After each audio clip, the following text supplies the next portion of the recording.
Hi hello నమస్తే welcome back to my channel Soumya Katuri. ఈరోజు మళ్ళీ కొత్త బ్లాగ్తో మీ ముందుకు వచ్చేసాను. మా పెద్దవాడు టైక్వాండోలో పార్టిసిపేట్ చేశాడు. దానికి వాడి పార్టిసిపేషన్ ఎలా ఉందో చూపిస్తున్నాను, చూసేసేయండి. దానికన్నా ముందు అందరూ వాళ్ళ స్కూల్లో ఏదో ప్రోగ్రామ్ ఉందని చెప్పి ఇలా అందరూ కలర్గా డ్రెస్అప్ అయ్యి యూనిఫామ్స్తో ఇవన్నీ ఇలా ఒక సోల్జర్కి భలే రెస్పెక్ట్ ఇచ్చుకుంటూ చాలా బాగా చేశారండి. ఇది నాకు చాలా బాగా నచ్చింది. ఒక మంచి మెమరీగా ఉంటుంది కదా అని ఈ వ్లాగ్ తీశాను. పెద్దగా అయిన తర్వాత నేను చూపించాలి కదండి.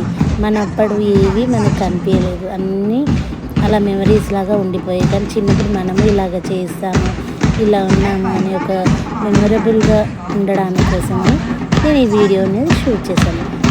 మీ స్కూల్లో పిల్లలు కూడా ఇలా చేస్తూ ఉంటారా? చేస్తూ ఉంటే తప్పకుండా నాతో షేర్ చేసుకోండి, ఓకేనా అండి? ఇలా అందరూ డ్రమ్స్ వాయిస్తుంటే నిజంగా అండి నాకు మీరు ఒక మంచి ఫ్రెండ్స్ లాగా నేను షేర్ చేసుకుంటున్నాను. ఎంత బాగా అనిపించిందో అసలు నా చిన్నప్పటి మెమరీస్ అన్నీ గుర్తొచ్చాయి. వీడియో మొత్తం చూసేసేయండి, తర్వాత నేను మాట్లాడతాను. వీళ్ళందరూ ఎన్సిసి క్యాండిడేట్స్ అంట అండి. మిగతా వాళ్ళందరూ స్పోర్ట్స్ మ్యాన్స్ అంట. తర్వాత మా వాడి పార్టిసిపేషన్ చూడండి, ఇందులో మావాడు కూడా ఉన్నాడు. అయితే ఇది చేయడానికి జస్ట్ ఓన్లీ ఒక 10 minutes పట్టి ఉంటుండొచ్చు అంతే అండి. 10 minutes కూడా కాదు, ఒక 7 minutes, 6 to 7 minutes. దానికోసమని వాళ్ళు ఎన్ని తంటాలు పడారు. అసలు ఈ చిన్నదే కదా అని మనం తక్కువ అంచనా వేయద్దు. అస్సలు నేను ఎక్స్పెక్ట్ చేయలేదండి దీని వెనకాల ఇంత కష్టం ఉంటుందని. దీనికన్నా ముందు వాళ్ళు ఎంత ప్రాక్టీస్ చేశారనేది కూడా నేను వీడియోలో తీశాను చూడండి. ఫస్ట్ అంటే ఈ గ్రౌండ్ అంతా రన్నింగ్ చేయాలంట. అస్సలు భలే కష్టం అండి పాపం. ఇంత చిన్న పిల్లలకి ఇంత కష్టం అవసరం అబ్బా అనిపించింది నాకు. అసలు భలేగా అసలు చిన్న పిల్లలందరూ అలా ఉరుకుతుంటే అసలు పాపం అనిపించింది నాకు. అందరూ రన్నింగ్ ఒక 6 rounds దాకా వేయించారండి, చిన్న పెద్ద అని తేడా లేకుండా. చూడండి, బాయ్ చెప్పాడు కదా వాడే మావాడు. దాని తర్వాత ప్రాక్టీస్ స్టార్ట్స్, హ్యాండ్ రొటేషన్, ఇవన్నీ అసలు ముందు డే రోజు మేము ప్రాక్టీస్ అంటే ఊరికే వెళ్ళాం. దాని తర్వాత ప్రాక్టీస్తో పాటు బెల్ట్ కూడా అంటండి. బెల్ట్ మా వాడు వైట్ బెల్ట్ ఫస్ట్ది అనమాట. దాని తర్వాత 10 belts ఉంటాయంటండి. అయితే ఆ బెల్ట్ గెలుచుకోవడానికి, నెక్స్ట్ బెల్ట్ గెలుచుకోవడానికి వాళ్ళు పాపం అసలు ఏమన్నా కష్టపెట్టారా అసలు. నేను అస్సలు ఎక్స్పెక్ట్ చేయలేదు ఇంత కష్టం ఉంటుందని టైక్వాండోలో.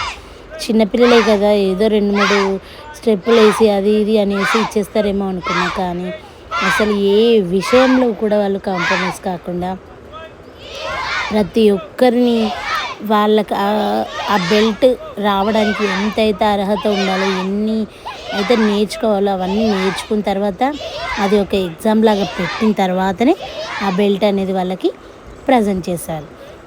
అస్సలు కాంప్రమైజ్ కాలేదు. ఎవరో పెద్ద ఆయన వచ్చారండి లాస్ట్లో, నేను వీడియో ఆ క్లిప్ కూడా తీశాను. బెల్ట్స్ అనేది ప్రజెంట్ చేశారు.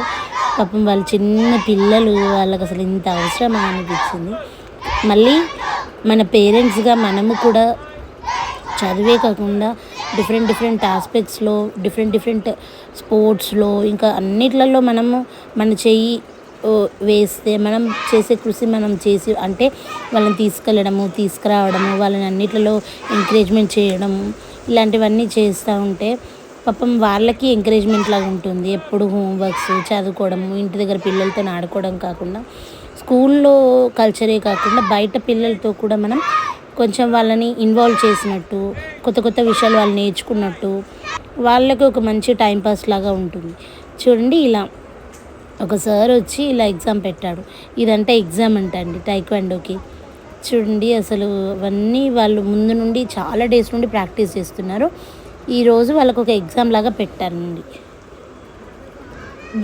పెట్టి నార్మల్గా ఓరల్గా కూడా అంటే ఏంటి అనేది కూడా అడిగారండి. అసలు నాకు షాక్ అయ్యాను. నేను దీనికి బెల్ట్ ఇవ్వడానికి ఇంత అవసరమా అని అనిపించింది. చూడండి ఏమేమి ఎగ్జామ్స్ పెట్టారో, ఎలా చేశారో.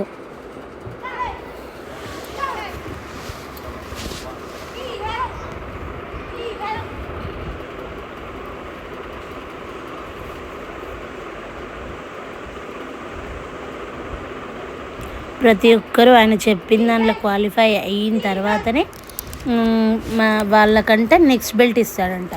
అది పర్ఫెక్ట్గా చేయకపోయినా, అందులో క్వాలిఫై కాకపోయినా, వాళ్ళు చెప్పింది చెయ్యకపోయినా కూడా వాళ్ళకంట నెక్స్ట్ స్టెప్కి బెల్ట్ ఇవ్వరంట. చూడండి పాపం ఎండలో అలా నడిపియడము, ఇంకా స్టన్స్ వేయించడము, మళ్ళీ దీని తర్వాత బెల్ట్స్ వాళ్ళు కూడా వచ్చారండి. వాళ్ళైతే అసలు చూడడానికి అసలు 2 కళ్ళు సరిపోలేదు. భలేగా చేశారు అందరూ. బాగా అనిపించిందండి. ఇలా మనం ఒక పేరెంట్స్గా మనం వాళ్ళకి ఇచ్చేది ఇదే కదా అండి.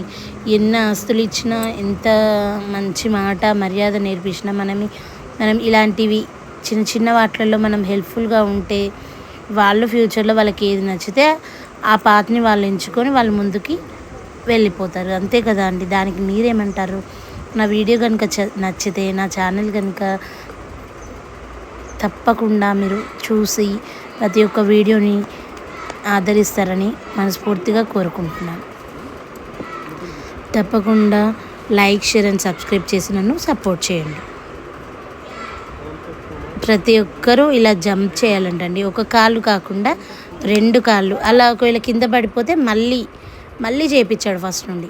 అలా అన్ని తంటాలు పడిన తర్వాత లాస్ట్కి ఆ వైట్ బెల్ట్ వాళ్ళు తీసేసుకొని టైక్వాండో సారు పెద్దవాళ్ళందరూ వచ్చి మంచిగా ఎల్లో బెల్ట్ ఇచ్చారు.